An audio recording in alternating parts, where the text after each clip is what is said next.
네, 안녕하십니까 여러분들, 반갑습니다. 자, 이번 영상에서는요, 오늘 이제 램데시비르에 대해서 좀 논란이 있었죠. 그러면서 거기에 대한 좀 불확실성이 커지면서 어떤 반사이익, 반대이익을 좀 볼 수 있는 종목, 그로 인해서 조금 어느 정도 수급이 좀 쏠리고 있는 종목에 대해서 살펴볼 건데, 자, 셀트리온 헬스케어에 대해서 이야기를 해보려고 합니다. 자, 영상 본격적으로 들어가기 전에 여러분들 좋아요와 구독 버튼 눌러주시면 저에게 정말 큰 힘이 됩니다. 그리고 알림 설정까지 해주시면 제가 정말 좋은 기업 분석해서 여러분들 선침해할 수 있는 기회도 꼭 제공해 드리도록 하겠습니다. 자, 좋아요와 구독 버튼 한 번씩 눌러 주시고요. 자, 그럼 영상 본격적으로 시작 한번 해보겠습니다. 자, 말씀드린 것처럼 이제 셀트리온 헬스케어에 이제 어느 정도 수급이 좀 붙기 시작했어요. 근데 이게 제가 참 신기한 게 뭐냐면요. 이래서 저 같은 경우는 이제 어느 정도 기본적 분석도 물론 비중을 두지만 참 기술적 분석을 통해서 이제 지난 과거와 또 앞으로 일어난 일, 이런 결과들을 보면 어떻게 알고 정말 이거를 이런 캔들을 만들고 이런 그림들을 만들어낼까? 진짜 선반영이라는 말이 진짜 어떻게 이게 일어날까? 현실적으로 눈에 보이는 걸 보면서 정말 대단하다는 생각이 들어요. 그래서 그만큼 이런 기술적 분석을 신뢰할 수밖에 없구나라는 생각이 항상 듭니다. 셀트리온 헬스케어 같은 경우에도요. 차트를 먼저 좀 간단하게 말씀을 드리면 이렇게 횡보를 보인 구간을 있잖아요. 뭐 이 정도 박스 선에서 지금 주가가 계속 움직이고 있는데, 자, 요 박스 내에서 계속 움직임을 보였어요. 그쵸? 5일 이동 평균선도 그냥 횡보를 나타내고 있었는데, 뭐 여기 지금 보시면 21선의 지지를 받았냐라고 할 수는 있겠지만, 근데 횡보 중에 이렇게 지지를 받는 거 뭐 의미를 둔다면 두겠지만, 저 같은 경우에는 이게 이 자리가 그냥 단순한 수급으로 인한 저렇게 만들어진 거지 이게 저렇게 의미가 있는 걸까라는 생각은 좀 들어요, 사실. 그래서 여기 이 21선을 지지받은 거에 대해서는 그렇게 큰 의미를 두고, 아이고 안 가네. 큰 의미를 두고 싶지 않긴 한데요. 자, 요 캔들 22일 날, 엊그제죠. 오늘 24일이니까 엊그제 저 캔들에 대해서는 저는 굉장히 의미 있는 뭔가 신호탄을 보냈다라고 저는 판단이 됐거든요. 근데 그러고 나서 이제 이날 보면요. 일단 이때까지는 재료가 터지지 않았으니까 뭐 렘데시비르가 이렇게 될지 누가 알았어요? 몰랐죠. 근데 이제 전날 보면은 요날 이제 어느 정도 신호탄을 쏘아 올리고 수급이 좀 들어왔는데, 그러고 나서 상승폭을 지키고 있고 5일선을 슬슬 이제 상방으로 견인을 하기 시작했어요. 그 구간이 바로 이 구간이에요. 단기적인 추세선을 이제 끌어올리기 위해서 신호탄을 쐈고요. 실질적으로 견인을 했고요. 그리고 오늘 이제 끌고 가는 겁니다. 그런 걸 보면 야, 이거 진짜 기술적 분석이 무시할 수가 없구나. 이렇게 생각이 들어요. 근데 이 기업을 이제 볼 때 저도 뭐 항상 셀트리온 같은 경우에는 저는 항상 단기적으로 접근을 했거든요. 뭐 제가 좀 걸리는 부분이 있어서 그렇긴 한데 설명을 한번 드리면요.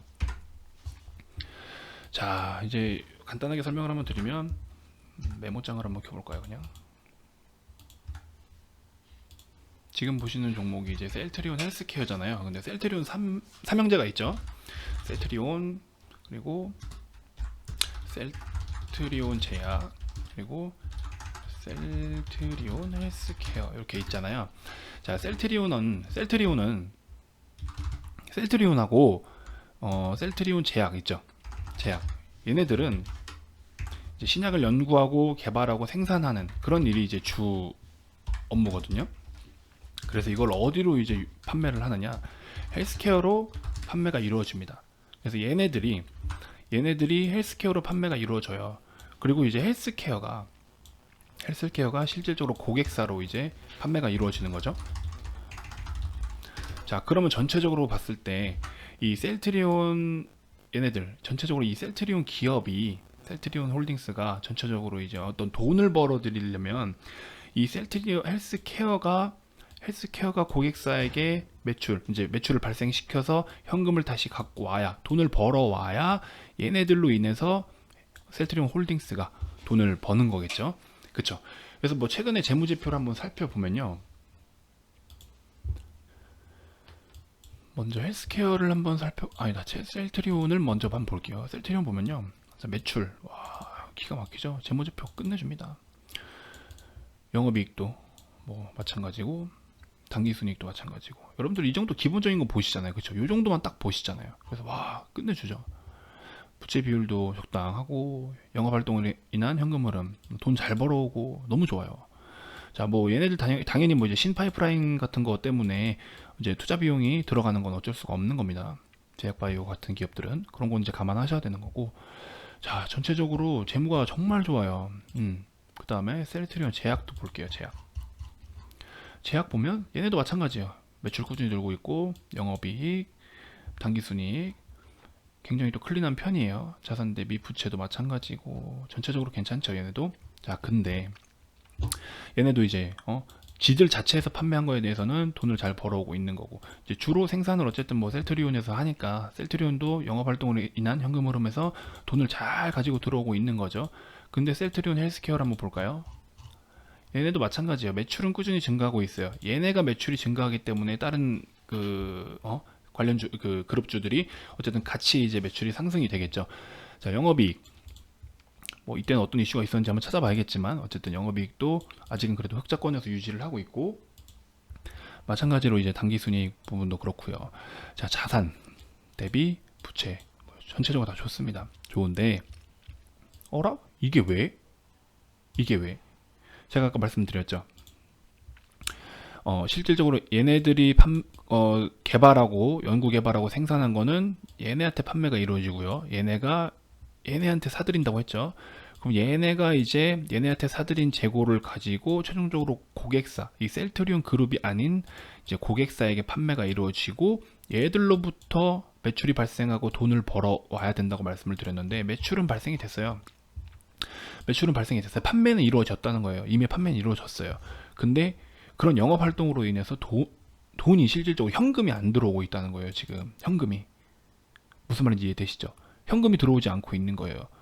그래서 뭐 아직 수금이 안 된 금액이 있을 수 있고 정산이 되지 않은 그런 금액들이 있을 수 있다는 거죠. 그렇게 놓고 봤을 때 현재 저게 이제 전체적인 이런 셀트리온 그룹에서 얼마나 큰 비중을 차지하고 있는지는 모르겠지만, 현재 보이는 정도로 봤을 때는 일단은 얘네들이 돈 벌어오는 거는 실질적으로 내가 장사를 했지만 외상이라고 생각하면 되겠네요. 외상 걸어둔 게 좀 많네? 이렇게 볼 수 있는 거죠. 근데 그래도 뭐 요즘 경기가 너무 어려워서 지금 뭐 이게 지금에 일어난 일은 아니지만 계속 지금 몇 년째 그렇게 이루어지고는 있는데, 물론 어느 정도 이제 신용 거래를 하는 거에 있어서는 저렇게 좀 수금되지 않고 잡혀 있는 저런 금액들이 있을 수는 있어요. 모든 기업들이. 근데 금액이 크다는 거죠. 금액이 적지 않은 금액이라는 거죠. 그래서 뭐 내부적으로 어떻게 지금 영업을 하고 있고 어떤 식으로 현금이 오가는지에 대해서는 정확히는 모르겠지만, 하여튼 뭐 저런 건 좀 참고하시면 좋겠습니다. 그리고 뭐 저게 만약에 그럴 리 없겠지만 고객사들이 파산을 한다거나 문을 닫고 뭐 도산을 한다거나 이런 경우가 생겼을 때는 어떻게 되겠죠? 얘네가 이제 손실로 잡히겠죠. 저 셀트리온 헬스케어의 저 금액이 손실로 잡히게 되는 겁니다.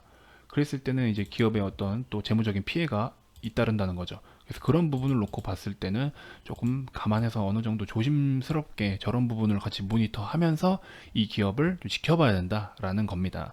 자, 그래서 일단 다시 기술적 분석 쪽으로 돌아오면요. 요 자리는 어떤 이제 단기간에 이런 박스권에 갇혀 있던 거를 확 시원하게 좀 뚫어주고 이제 우리 출발할 거야 라는 신호탄을 뿌려준 그런 자리라는 거죠. 두 번째 자리는 저점을 좀 들어 올렸잖아요. 이 캔들에 비해서 저점을 들어 올렸고 5일선에서 계속 이렇게 머물던 5일선에서 계속 머물던 이런 주가들이 5일선과 어느 정도 이격이 좀 벌어지면서 이제 추가적인 상승을 좀 할 수 있는 그런 그림을 그려 놓은 겁니다. 자, 그러면서 때마침 렘데시비르에 대한 이제 불확실성이 커지게 되면서 이제 오늘 한 번 더 탄력 있게 가고 있는 모습인데요. 일단 지금까지의 모습으로 봤을 때는 단기적인 트레이딩 관점으로 했을 때는 그래도 적어도 이전 고점까지는 좀 올라가줄 수 있는 9만원 선까지는 좀 올라타줄 수 있지 않겠냐라는 거고, 추가적으로 어떤 재료가 한 번 더 붙었을 때는 9만원 이상까지도 한 번 더 시세를 내줄 수가 있겠죠. 제가 봤을 때는 지금 이 자리 4월 1일 날 이 캔들에서 매수를 하신 분들은 그래도 여기서 매수를 하신 분들에 비해 그렇게 많지는 않을 것 같아요. 확률상 그렇잖아요. 요거는 지금 하루잖아요, 하루. 그 다음날도 이만큼 올려가지고 꼬리 만들고 그런 그립이 아니라 요거 하루만 이렇게 슈팅이 나왔던 자리이고, 뭐 물론 요만큼만 상방으로 했다가 쭉 빠져버린 건 좀 아쉽지만 어쨌든 그래도 지금 물린 정도로 따진다면 그게 크진 않을 것 같아요. 그렇기 때문에 혹시나 표시를 한번 할게요. 혹시나 요런 자리들, 요런 가격대에서 물리신 분들이 있으면 지금 다시 한번 슈팅을 줄 때 어느 정도 비중을 축소하시는 게 좋을 것 같고요. 지금 얘 같은 경우에는 오늘뿐만 아니라 단발성으로 한 9만원 언저리까지 온다라고 했을 때는 일단은 이 가격대에서 매수하신 분들은 비중을 절반이라도 축소를 하세요. 이거는 지금 한 번 더 쏘아 올릴 거야 라고 보기보다는 어느 정도 자리를 잡다가 얘가 일부 되돌림을 주는 단계야 라고 생각을 하세요. 실시간으로 또 지금 이만큼 주가가 올라왔을 때 실시간으로 보면 꽉 찬 양봉으로 보일 수가 있거든요. 그럼 이거 와 추가적으로 가는 거야 이렇게 생각하실 수 있을 텐데 그렇게 하지 마시고요. 조금 보수적으로 보세요. 지금 다른 종목들도 마찬가지로 그렇게 되돌림을 줄 때 이전 고점까지 확 끌어올리는 되돌림은 없어요. 전체적으로 지금 코로나 테마가 그렇기 때문에 여러분들도 좀 조심하셔야 되고 너무 그렇게 큰 기대를 가지고 꼭대기까지 내 매수가까지 오기를 그렇게 기대를 너무 많이 하지 마시고요. 적당한 선에서 내가 일단 여기서 들어갔다는 거는 잘못하신 거잖아요. 잘못해서 매 맞는 건데 왜? 근데 매 5대 맞을 거 3대만 때리겠다는데 그쵸? 3대만 맞으시라고요. 자, 여러분들 내가 매 맞는 순번이 마지막이 되면 여기 있죠. 마지막까지 올 거야. 내 마지막이면 선생님이 지쳐서 더 이상 나 안 때릴 거야 하고 기대감을 갖지 마시고요. 자, 이 정도 왔을 때 차라리 그냥 3대만 맞고 빨리 그냥 자리를 떠버리세요. 그게 나으실 거예요. 아시겠죠? 그래서 혹시나 물려있는 분들이 있다라고 봤을 때는 이 가격대에 이제 내가 가지고 있다라고 하신 분들은 이 전고점 부분 거의 9만원 언저리 왔을 때 비중을 일단 축소하는 대안을 좀 가져가시면 좋을 것 같고 그리고 나는 잘 샀어. 나는 잘 산 사람이에요. 나는 좀 매수를 잘 했습니다. 이 횡보하는 구간 동안이라고 하신 분들도 역시나 이 부분에서는 어느 정도 차익 실현을 하시면 좋을 것 같고요. 그래서 일단 1차적으로 지지나 저항이라고 봤을 때 지금 현재 기준에서는 이제 저항으로 확인이 되겠죠. 저항으로 우리가 여기 생각을 해야겠죠. 그래서 요 구간이 일단 저항대인데 어떻게 돌파를 하느냐에 따라서 이 종목은 더 가냐 마냐가 정해질 것 같아요. 그래서 그걸 꼭 모니터를 해보시면 좋을 것 같아요. 현재 기준에서는 어쨌든 9만원 선을 좀 중요한 자리다라고 꼭 인지를 해주셨으면 좋겠고요. 분봉에서도 좀 굉장히 좀 좋은 흐름을 가져가려고 하고 있어요. 그래서 지금까지는 일단 현재는 좀 괜찮은 모습을 보이고 있어요. 이렇게 수렴을 해 있을 때는요, 항상 어떤 변곡점이 따르게 되어 있습니다. 자, 이렇게 수렴을 한 자리, 이평선이 모여서 놀고 있는 구간들은 어느 순간 한번 이렇게 하방이나 상방, 이게 사실 알 수가 없거든요. 뭐 재료가 붙어줘야 될 수도 있고 갑자기 수급이 유입이 될 수도 있어야 되는 상황인데 이런 수렴은 솔직히 알 수가 없어요. 수렴은. 근데 주가가 이렇게 이동평균선들이 위에서 급격하게 돌다가 바로 와서 이렇게 수렴하는 경우도 있어요. 이렇게 이런 식으로. 이런 자리에서는 오히려 위에서 놀고 왔기 때문에 밑으로 빠질 수 있는 확률이 더 클 수는 있죠. 이런 수렴 자리에서는. 근데 지금은 횡보를 하던 자리이기 때문에 이건 정말 어렵습니다. 사실. 어려워요. 분봉으로 봤을 때는 굉장히 어려운 차트입니다. 하지만 여기서 어떤 신호탄을 쏴주었기 때문에 바로 또 급격하게 정배열로 자리를 잡아줬잖아요. 이거는 우리가 정배열의 흐름을 이어가는 동안에는 그대로 타고 가시면 됩니다. 지금 그대로 지금 가진 대로 파도 타고서 즐기시면 돼요. 지금 이런 구간에는 그렇게 즐겨 보시면 될 것 같고 제가 아까 말씀드린 것처럼 큰 욕심보다도 한 9만원, 89,500원에서 9만원 사이 조금 폭넓게 보면 89,000원에서 9만원 이 정도 선에서는 여러분들이 한번 좀 고민을 해보셔라. 그런 전략을 좀 세워드리고 싶습니다. 자, 그래서 오늘 그래도 좀 어느 정도 수급이 좀 탄력 있게 붙어주고 있고 호가창도 굉장히 좀 좋은 상태를 유지하고 있어요. 그래서 좀 짧은 단타를 치기에도 굉장히 좀 좋고 지금 호가창 기준에서는 보시면 87,500원이 좀 그래도 두터운 매물이네요. 두터운 매물인데 이 구간 조금 76,000주 정도면 그래도 어느 정도 수급만 좀 이렇게 붙어준다면 쉽게 좀 돌파할 수 있는 물량이고 지금 다른 거 대비해서 지금 이 효과가 두터운 거지 76,000주가 자체가 그렇게 두껍다고는 볼 수 없을 것 같아요. 그래서 충분히 좀 해소를 해줄 수 있는 부분인 거고 일단 좀 지켜보세요. 지켜보시고 아직은 그래도 좋은 흐름 이어가고 있으니까 단기적으로의 목표가나 그리고 물려있던 분들의 손절가는 이 9만원 맥점 꼭 기억하셨으면 좋겠고요. 자, 그리고 또 추가적인 소식이 있으면 영상으로서 제가 브리핑 한번 해드리도록 하겠습니다. 자, 영상 마감하기 전에 여러분들 좋아요와 구독 버튼 꼭 눌러주시면 감사하겠습니다. 자, 다음 영상으로 또 찾아뵐게요. 고맙습니다.